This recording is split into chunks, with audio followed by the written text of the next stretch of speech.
The Pythagorean philosopher Plato hinted enigmatically that there was a golden key that unified all of the mysteries of the universe. It is this golden key that we will return to time and again throughout our exploration. The golden key is the intelligence of the Logos, the source of the primordial Om. One could say that it is the mind of God. With our limited senses, we are observing only the outer manifestation of the hidden mechanics of self-similarity. The source of this divine symmetry is the greatest mystery of our existence. Many of history's monumental thinkers, such as Pythagoras, Kepler, Leonardo da Vinci, Tesla, and Einstein, have come to the threshold of the mystery. Einstein said, "The most beautiful thing we can experience is the mysterious. It is the source of all true art and science. He to whom this emotion is a stranger, who can no longer pause to wonder and stand wrapped in awe, is as good as dead. His eyes are closed." We are in the position of a little child entering a huge library filled with books in many different languages. The child knows someone must have written those books. It does not know how. It does not understand the languages in which they are written. The child dimly suspects a mysterious order in the arrangement of the books, but doesn't know what it is. That, it seems to me, is the attitude of even the most intelligent human being toward God. We see a universe marvelously arranged and obeying certain laws. Our limited minds cannot grasp the mysterious force that moves the constellations. Every scientist who looks deeply into the universe, and every mystic who looks deeply within the self, eventually comes face to face with the same thing: the primordial spiral.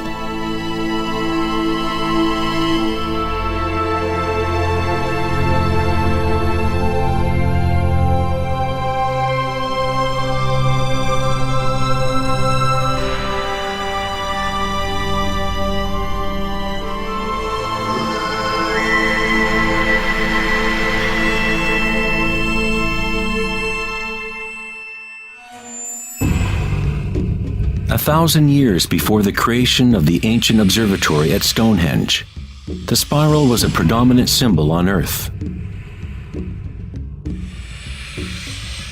Ancient spirals can be found in all parts of the globe. Thousands of ancient spirals such as these can be found all over Europe, North America and New Mexico, Utah, Australia, China, Russia, virtually every indigenous culture on Earth. The ancient spirals symbolize growth, expansion, and cosmic energy, embodied within the sun and the heavens. The spiral form is mirroring the macrocosm of the unfolding universe itself. In native traditions, the spiral was the energetic source, the primordial mother. The Neolithic spirals at Newgrange, Ireland date back 5,000 years.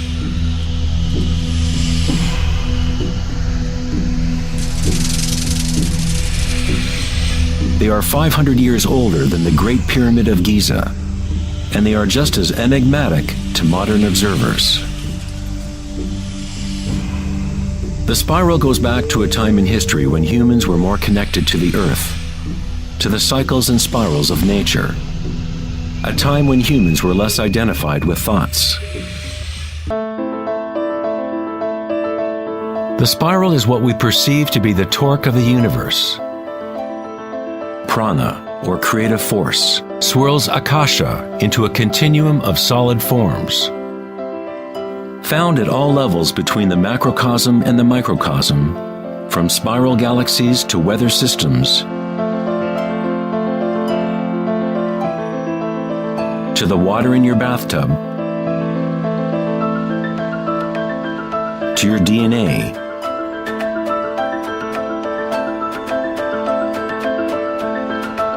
to the direct experience of your own energy. The primordial spiral is not an idea, but rather that which makes all conditions and ideas possible. Various types of spirals and helices are found throughout the natural world. Snails,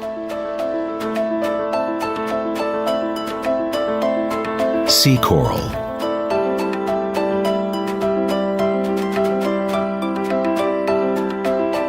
spiderwebs,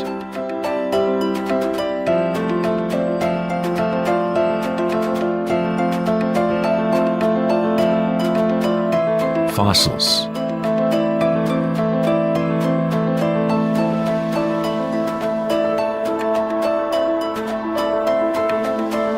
seahorses' tails,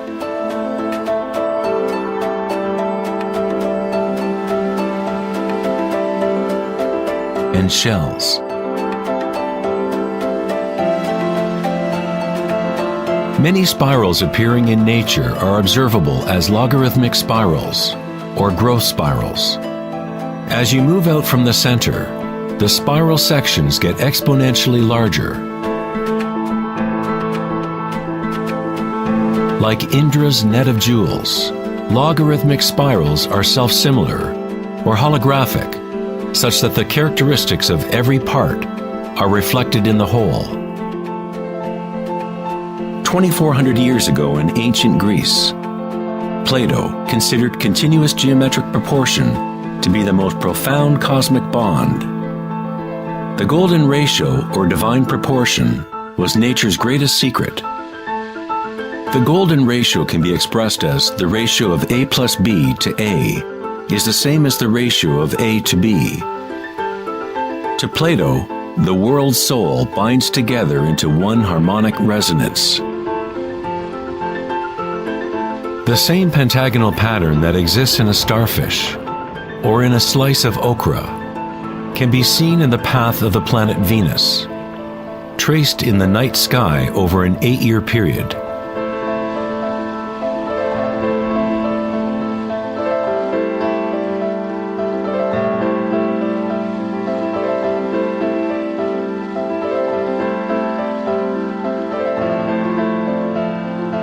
The intelligible world of forms above and the visible world of material objects below through this principle of geometric self-similarity.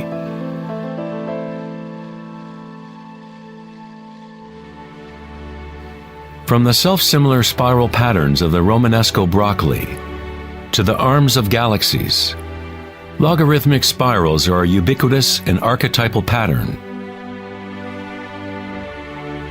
Our own Milky Way galaxy has several spiral arms which are logarithmic spirals with a pitch of about 12 degrees. The greater the pitch of the spiral, the tighter the turns. When you observe a plant growing in time-lapse video, you witness it dancing with the spiral of life.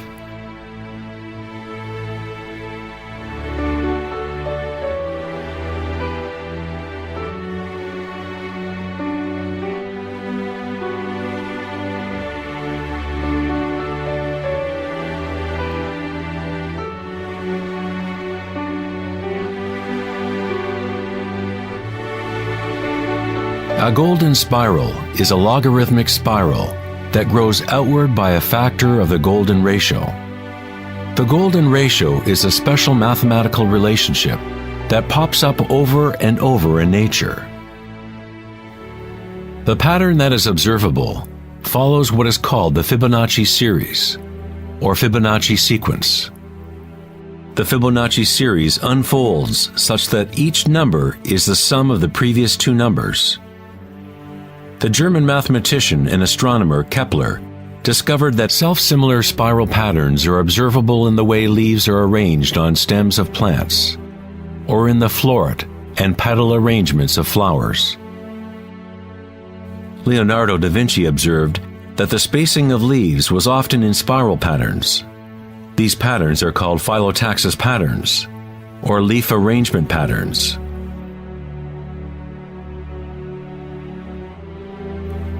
Phyllotaxis arrangements can be seen in self-organizing DNA nucleotides.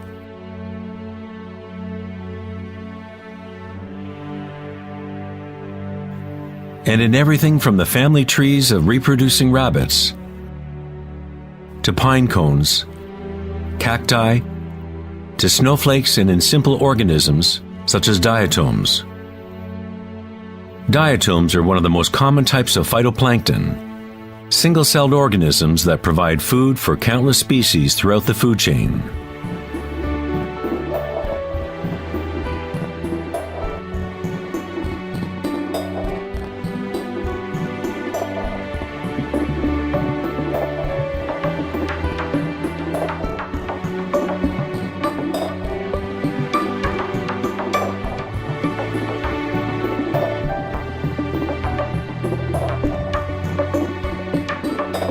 How much math do you need to know to be a sunflower or a bee?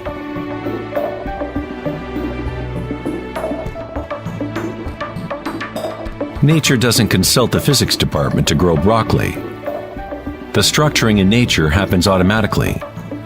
Scientists in the field of nanotechnology use the term self-assembly to describe the way complexes are formed, such as in the initial hexagonal phase of DNA formation. In nanotechnology engineering, carbon nanotubes are comprised of a similar arrangement of materials. Nature does this type of geometry over and over, effortlessly, automatically, without a calculator. Nature is precise and extremely efficient. According to the famous architect and author Buckminster Fuller, these patterns are a function of time-space. DNA and honeycomb are the shape that they are for the same reason a bubble is round. It is the most efficient shape, requiring the least amount of energy. Space itself has shape, and allows only certain configurations for matter, always defaulting to what is most efficient. These patterns are the strongest and most efficient way to build architectural structures, such as geodesic domes.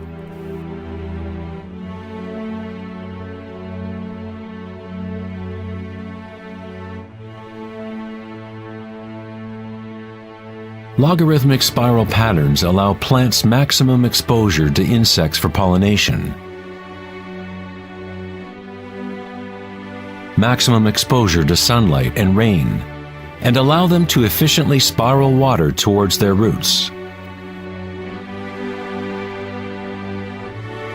Birds of prey use the logarithmic spiral pattern to stalk their next meal.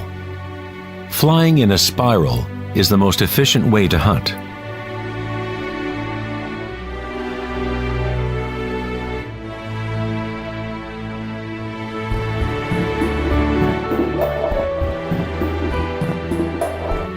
One's ability to see the spiral of life dancing akasha into material form is related to one's ability to see beauty and symmetry in nature. Poet William Blake said, "The vegetative universe opens like a flower from the earth's center, in which is eternity. It expands from stars to the mundane shell, and there it meets eternity again, both within and without."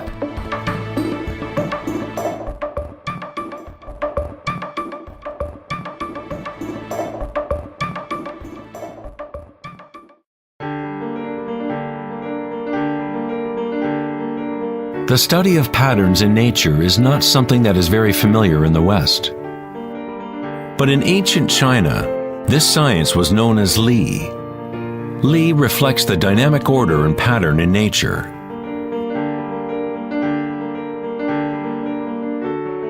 But it is not pattern thought of as something static, frozen, or unchanging, like a mosaic. It is dynamic pattern as embodied in all living things.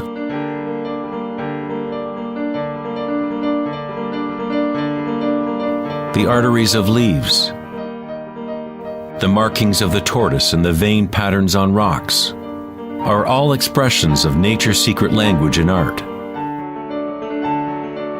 The labyrinth is one of many Li patterns. It is found in coral structures.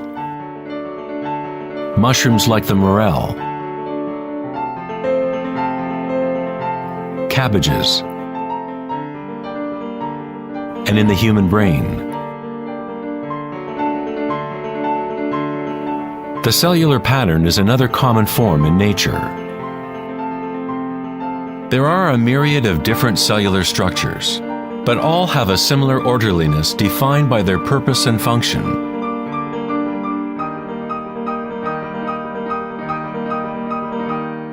It is easy to be mesmerized with the constant play of forms. But what is most interesting is that certain archetypal forms seem to be woven into the fabric of nature at all. The branching pattern is another Lie pattern, or archetypal pattern, that is observable at all levels and all fractal scales.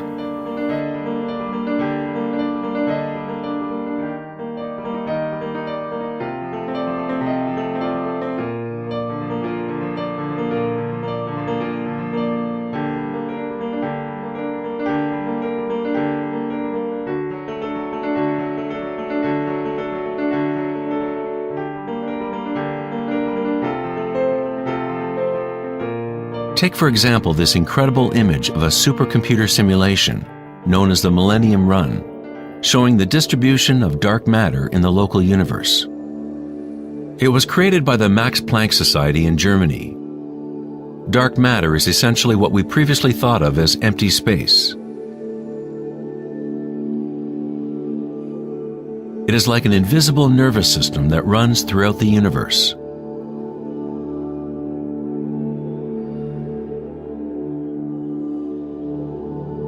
The universe is literally like a giant brain. It is constantly thinking, using a type of dark or hidden energy that science is only starting to understand. Through this immense network, unfathomable energy moves, providing the momentum for the expansion and growth of the universe.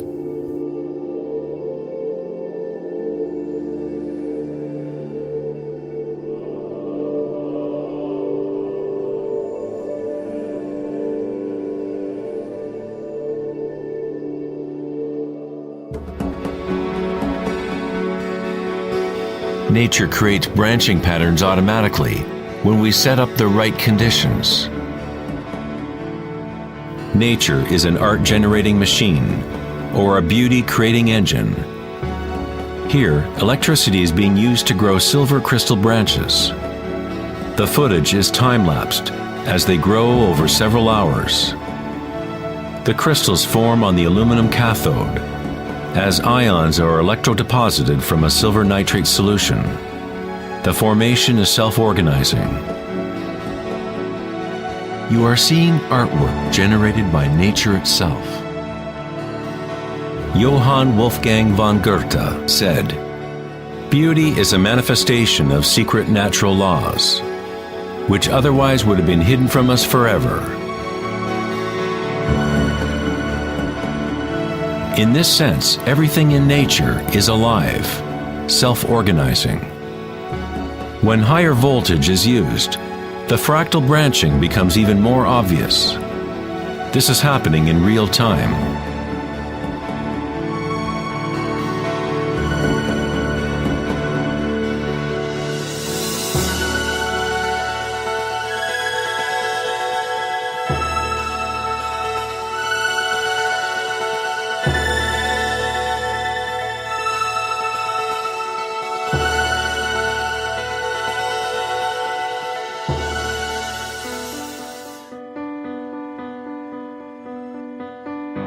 In the human body, tree-like structures and patterns are found throughout.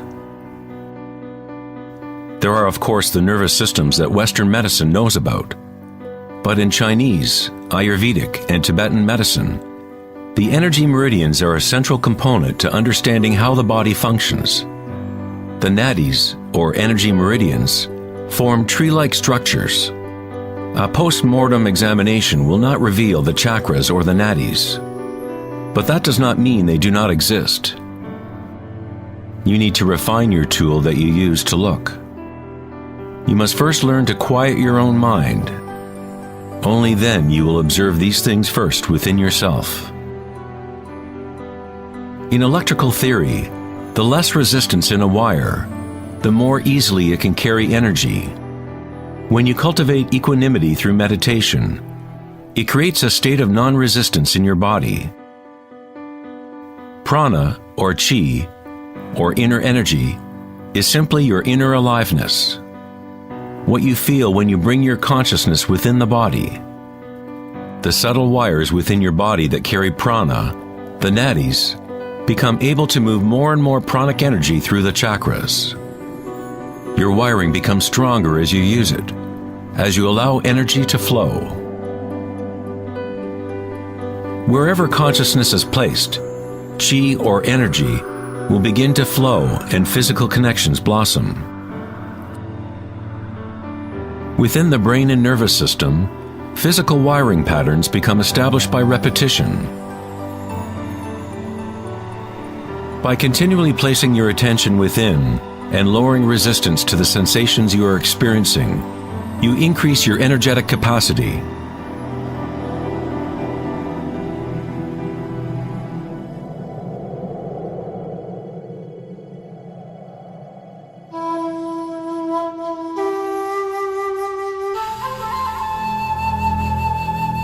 In Taoism, the yin-yang symbol represents the interpenetration of the spiral forces of nature.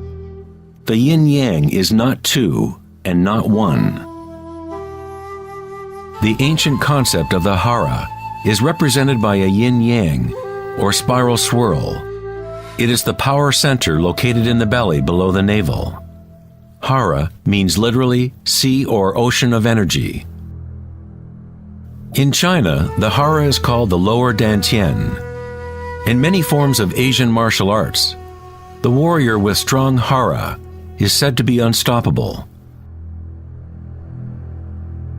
In the samurai tradition, one form of ritual suicide, or seppuku, was harakiri, was often mispronounced as harikiri. It means to impale one's hara, thereby cutting off one's chi or energy channel. Moving from this center creates the grounded, graceful movement that you see not only in martial arts,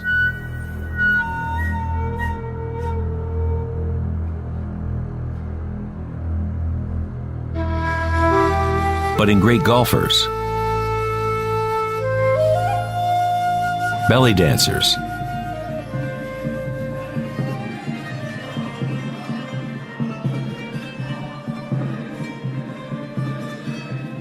and Sufi whirling dervishes. It is the cultivation of single-pointed, disciplined consciousness that is the essence of hara, the stillness in the eye of the hurricane.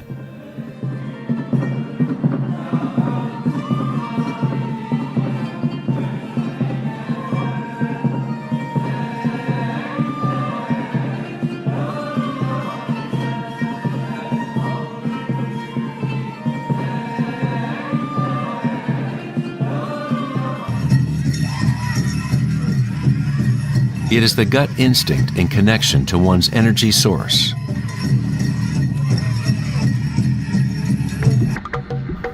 A person with good hara is connected to the earth and to the intuitive wisdom that connects all beings.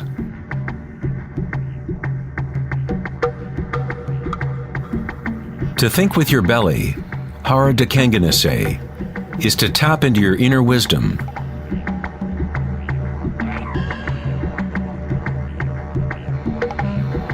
The ancient Australian Aborigines concentrated on the same area, just below the navel, where the cord of the great rainbow serpent lay coiled.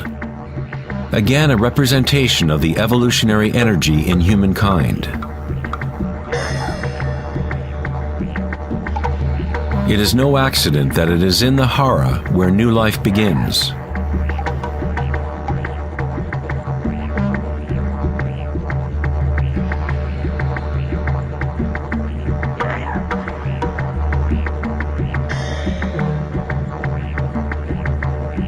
The enteric nervous system, sometimes referred to as the gut brain, is capable of maintaining a complex matrix of connections similar to the brain in the head, with its own neurons and neurotransmitters. It can act autonomously, that is, with its own intelligence. You could say that the gut brain is a fractal version of the head brain, or perhaps the head brain is a fractal version of the gut brain. A healthy bear has strong hara. When a bear knows where to forage for herbs, it follows the movement of qi through its senses, centered in the hara or belly.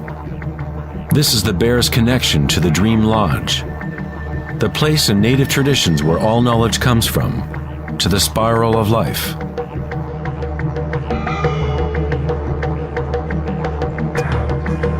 But how did ancient peoples know about the spiral, if modern science is just now starting to recognize its significance?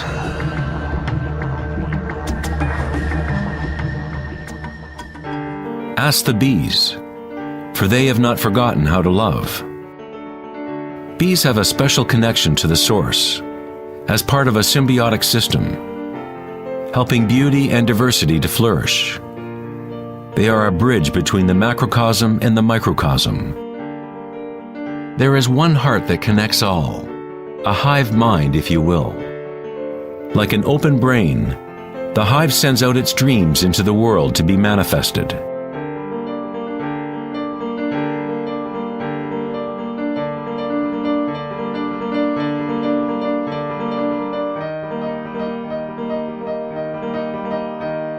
In nature, many creatures know how to act in unison, to move with one spirit, one direction.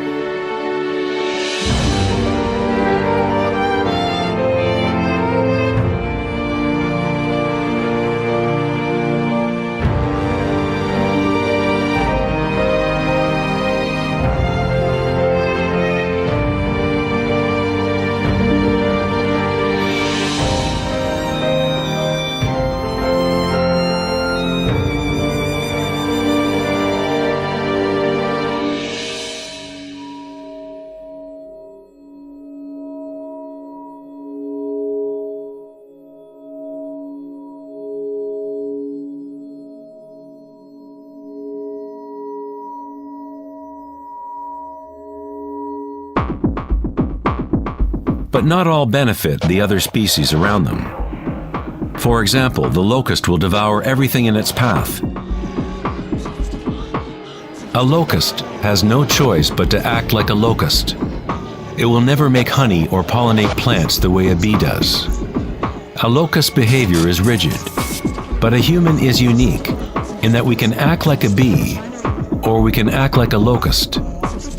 We are free to change and manipulate the patterns of how we interact with the world. We can exist symbiotically or as a parasite.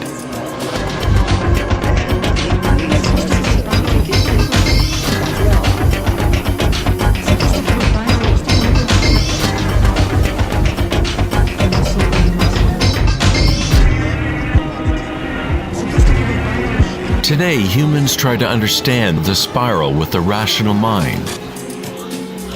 But it was never thinking that connected us to the spiral of life. We have always been connected.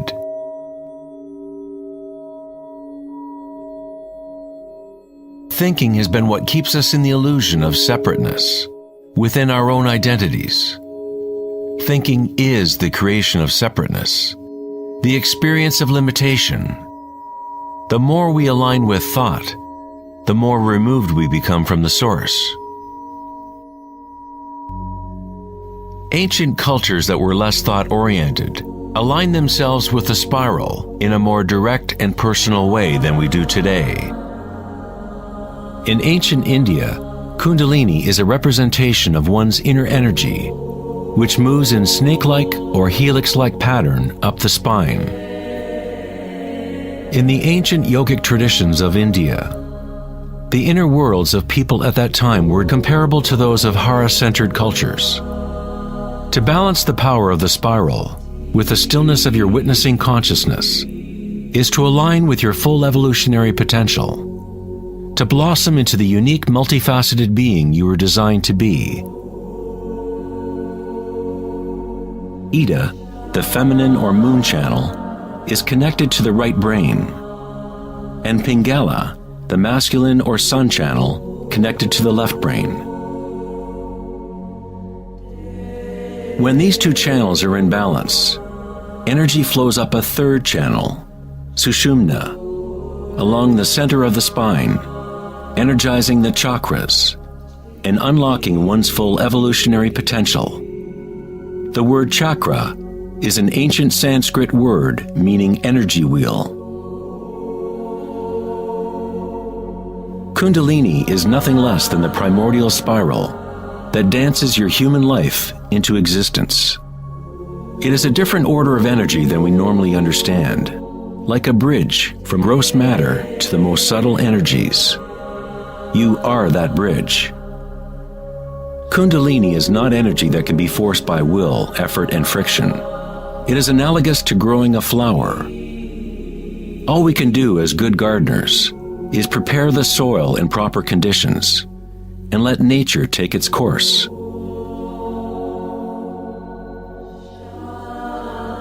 If you force a flower to open prematurely, you will destroy it. It grows with its own intelligence, with its own self-organizing direction. The egoic mind, which fixates on the outer world, is what keeps you from experiencing your true inner vibratory nature. When consciousness is turned within, it becomes like the sun's rays, and the lotus within begins to grow. As Kundalini awakens within oneself, one begins to see the signature of the spiral in all things, in all patterns within and without. This spiral is the link between our inner worlds and our outer worlds.